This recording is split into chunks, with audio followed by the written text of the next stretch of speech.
तो वहीं मोकामा में मचे मर्डर से तनाव के बीच में जेडीयू उम्मीदवार अनंत कुमार सिंह चुनाव प्रचार के लिए रवाना हो चुके हैं। दुलारी चंद यादव मर्डर केस के बाद में पहली बार अनंत सिंह चुनावी मैदान में उतर रहे हैं प्रचार के लिए। ये तस्वीरें भी सामने आई हैं उनके काफिले की, जो हम आपको दिखा रहे हैं, क्योंकि दुलारी चंद का जो मर्डर हुआ उस पर सीधे सीधे कटघरे में खड़े हुए हैं अनंत सिंह। हालांकि वो बार बार अपनी सफाई में तमाम बातें यहां कहते रहे, लेकिन आप देख रहे हैं कि अब उनका काफिला एक बार फिर से निकल चुका है और चुनावी मैदान में वो प्रचार के लिए उतर चुके हैं। अनामिका सिंह सहयोगी हमारी मोकामा से इस समय हमारे साथ में जुड़ रही हैं। अनामिका, आपने पहले भी अनंत सिंह से बातचीत की थी और वो किस तरीके की टिप्पणियां इस पूरे मामले पर कर रहे थे। अभी निकले हैं चुनावी मैदान में, लेकिन सीधे सीधे इस पूरे मामले में आरोप अनंत सिंह पर ही लगाया जा रहा है। क्या कुछ वो कह रहे हैं, क्या अपडेट है?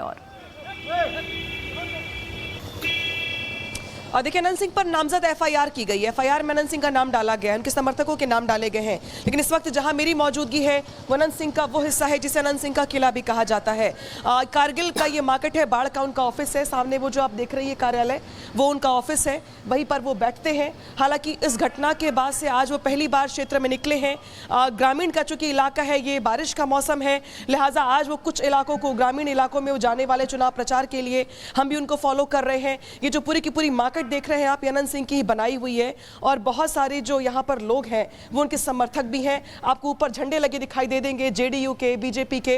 ये बताता है कि अनंत सिंह का ये इलाका है और इस इलाके में कैसा दबदबा अनंत सिंह का। हालांकि इस घटना के बाद उन्होंने 2 दिन तक कोई प्रचार नहीं किया। आज एक बार फिर से वो समर्थकों के साथ बाहर निकले हुए हैं। बड़ी बात यहाँ पर यह है कि उनकी ओर से इस घटना को लेकर के साफ तौर पर चुप्पी साध ली गई है। मोटे तौर पर वो इनडायरेक्टली ये कह रहे हैं कि उसमें इनका कोई हाथ नहीं है। समर्थकों की झड़प हुई थी, बीते कुछ पीछे गाड़ियां छूट गई थी, गाड़ियों में जो बैठे लोग थे एक दूसरे पे पथराव किया, हाथापाई हुई, मारपीट हुई, संघर्ष हो गया दो गुटों में। इसके बाद क्या हुआ उन्हें जानकारी नहीं है, लेकिन इस पूरे मामले में एफआईआर में उनका नाम डाला गया है। लेकिन महत्वपूर्ण बात यहां पर यह है कि अब पूरे बिहार चुनाव में जो शांतिपूर्ण चुनाव की बात कही जा रही थी, मोकामा की एक घटना ने बिहार के चुनाव प्रक्रिया को लेकर के, पारदर्शी प्रक्रिया को लेकर के तमाम सवाल खड़े कर दिए हैं। पुलिस की ओर से कार्रवाई की जा रही है, पोस्टमार्टम रिपोर्ट कुछ और कह रही है। इस बीच पुलिस पे नजरें लगी हुई है कि पुलिस की कार्रवाई किस तरीके से आगे बढ़ती है, क्योंकि बहुत सारे नाम ऐसे हैं जो अनंत सिंह के समर्थक हैं, उनके भी नाम डाले गए हैं। तो वहीं सूरजभान सिंह के भी समर्थक बहुत सारे ऐसे हैं जिनके नाम उसमें डाले गए हैं। अनंत सिंह का सीधे सीधे आरोप है कि सूरजभान सिंह ने पॉलिटिकल माइलेज लेने के लिए उनके समर्थकों ने इस घटना को अंजाम दिया। तो वहीं प्रशांत किशोर जो कि जनसुराज के संयोजक हैं, वो इस घटना से काफी ज्यादा एक तरीके से परेशान भी है, क्योंकि उनके नेता की हत्या हुई है। दुलार चंद यादव जो कभी आरजेडी के भी समर्थक रही हैं, लालू प्रसाद यादव के करीबी रही हैं, उनकी हत्या के बाद बिहार की चुनावी प्रक्रिया जो है उसको सेंट्रलाइज कर दिया है मोकामा ने यहाँ पर। और सवाल खड़े होते हैं कि अनंत सिंह, जिन पर पहले से ही बहुत सारी एफआईआर दर्ज है, बहुत सारे मामलों में उन पर कार्रवाई हो चुकी है, जेल में भी रह चुके हैं वो, तो अब इस घटना के सामने आने के बाद मोकामा सीट का क्या होगा, जो बहुत लंबे समय से अनंत सिंह के दबदबे वाली सीट है। हालांकि समर्थकों का जोश हाई है, अनंत सिंह खुद भी चुनावी मैदान में उतर के प्रचार कर रहे हैं।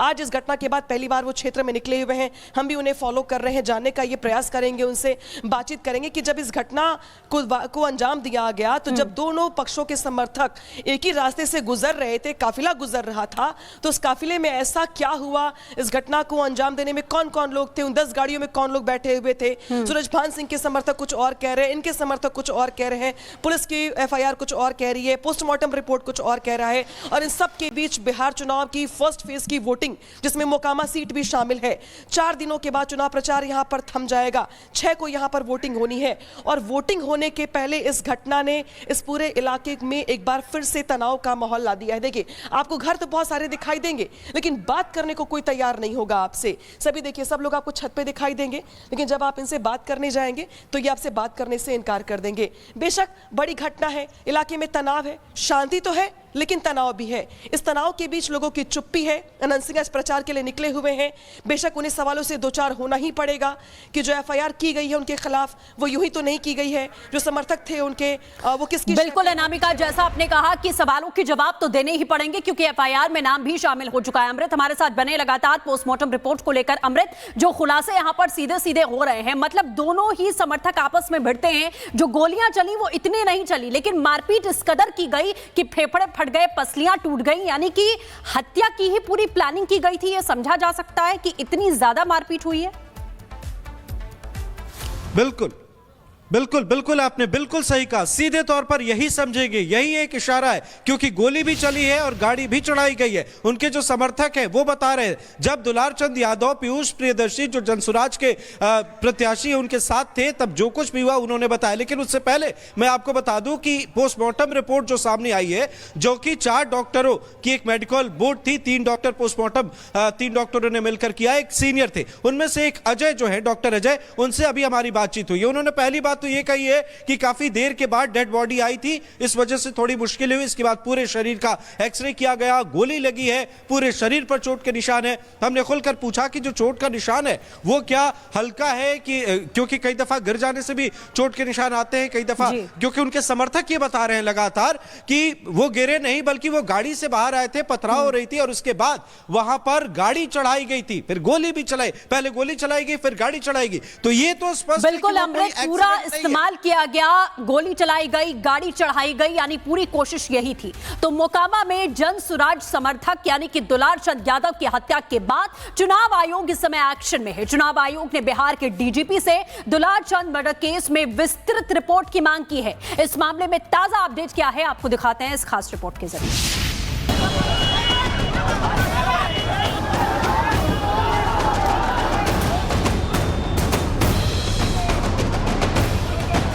मोकामा में जनसुराज समर्थक दुलार चंद यादव की हत्या के बाद चुनाव आयोग ने बिहार के डीजीपी विनय कुमार से हत्याकांड की पूरी डिटेल मांग ली है।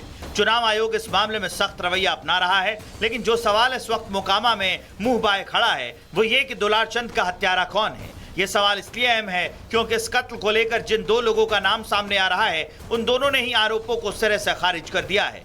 रेलवे में कुल रोड़ा रख लेता, एकदम फूल तैयारी, सूरज भान के यह था कि लड़ाई झगड़ा कैसे हो जाए तब वोट में ऐसे हो जाए, सूरज भान का ही खेला है। दुलारचंद के पट्टा रख लेता, दिन भर गाड़ी दबाना, दिन भर कथी करना। दुलारचंद भी जमात को सबसे पहले दुलारचंद ने हाथ छोड़ा कुल पर। हम क्या बोलेंगे, जैसे कि बोलने के सब आजाद हैं। आप तो सच्चाई को लाइए सामने में, आप अपने चैनल से लाइए, सच्चाई जमीन पे लाइए कि मेरे देश का संविधान कैसे बचे, मेरे देश में ऐसी घटना ना हो। अनंत सिंह जहां दुलार चंद की हत्या का आरोप सूरजभान सिंह पर मढ़ रहे हैं, तो वहीं सूरजभान साफ तौर पर सारे आरोपों को सिरे से खारिज कर रहे हैं। उल्टा वो इस मामले की जांच करवाने की मांग कर रहे हैं। लेकिन इस बीच दुलार चंद यादव के पोस्टमार्टम जांच करने वाले डॉक्टर्स की टीम ने यह दावा करके चौंका दिया है कि दुलार चंद की मौत गोली लगने से नहीं हुई है। सूत्रों के मुताबिक पोस्टमार्टम करने वाले डॉक्टरों के पैनल ने दावा किया है कि दुलार चंद यादव की मौत गोली लगने से नहीं हुई है। दुलार चंद को पैर में एंकल जॉइंट के पास गोली लगी, गोली पैर के आर पार हो गई। पैर में लगी गोली से मौत होना संभव नहीं है। शरीर पर कई और जख्मों के निशान मिले हैं, ज्यादातर घाव छिलने जैसे दिखाई दे रहे हैं। सूत्रों के मुताबिक डॉक्टरों के पैनल ने मृत शरीर का एक्सरे भी कराया, जिसमें गोली एंकल जॉइंट के पास से आर पार होने के सबूत मिले। अभी तक टोटल 3 जो है FIR दर्ज हुई हैं। पहली जो है जो मृतक के पोता के द्वारा की गई, दूसरा जो है एक पार्टी के समर्थक द्वारा, और तीसरा जो है पुलिस के बयान पे जो FIR दर्ज की गई हैं। टोटल 3 FIR हुई हैं।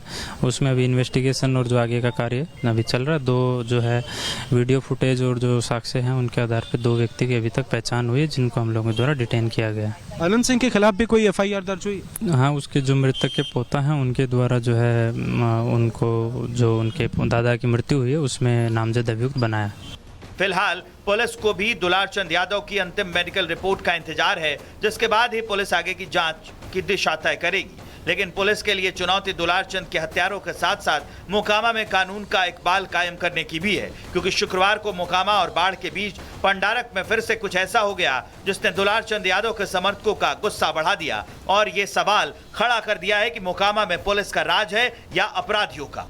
दरअसल शुक्रवार को दुलार चंद यादव की हत्या के 29 घंटे बाद उनकी शव यात्रा निकली थी, जिसमें मोकामा से आरजेडी प्रत्याशी और सूरजभान सिंह की पत्नी वीणा देवी भी शामिल हुई। लेकिन जैसे ही शव यात्रा मोकामा बाढ़ के बीच पंडारक के पास पहुंची, यात्रा में शामिल लोगों पर पथराव होना शुरू हो गया, जिसकी चपेट में आरजेडी प्रत्याशी वीणा देवी की गाड़ी भी आ गई। हैरानी ये है कि शव यात्रा के साथ पुलिस टीम भी मौजूद थी, लेकिन पुलिस मूक दर्शक बनी रही। वो तो गनीमत रहा कि बवाल की आशंका के मद्देनजर आसपास अर्धसैनिक बलों की टीम तैनात की गई थी, जिसके चलते बवाल नहीं बढ़ा, वरना पंडारक में एक बार फिर 2 गुटों के बीच हिंसा भड़कने की आशंका थी।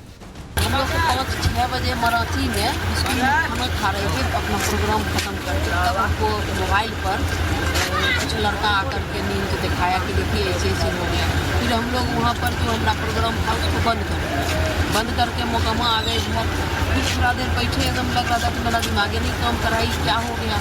अब उनका परिवार मेरा रिलेशन अलग, एक रिश्ता पार्टी पॉलिटिक्स वो अलग, लेकिन इनका रिश्ता मेरे परिवार से अलग है। हालांकि घटना के बाद आरजेडी प्रत्याशी वीणा देवी ने इस मामले में केस दर्ज कराया है। आरोप एक बार फिर अनंत सिंह पर लगा है, लेकिन अंतिम सूचना मिलने तक इस मामले में भी पुलिस ने सिर्फ दिखावे वाली कार्रवाई की है। उसमें जो है जो प्रक्रिया है उसके तहत जो भी कानूनी प्रक्रिया उसके तहत जो है सारे कार्य हो रहे हैं। अभी जितना है जो पोस्टमार्टम है जो मेडिकल बोर्ड के गठन के बाद जो है किया गया है, तो बाकी भी जो प्रक्रिया है वो उसके तहत होगा। तो उसमें अगर मजिस्ट्रियल जांच भी आता तो वो भी हो जाएगा और वो उसका निर्णय जो है जिस संबंधित जिस प्राधिकार को लेना हो तो वो लेके करवा सकता है। कुल मिलाकर दुलार चंद की हत्या के बाद से ही मोकामा और टाल क्षेत्र उबल रहा है।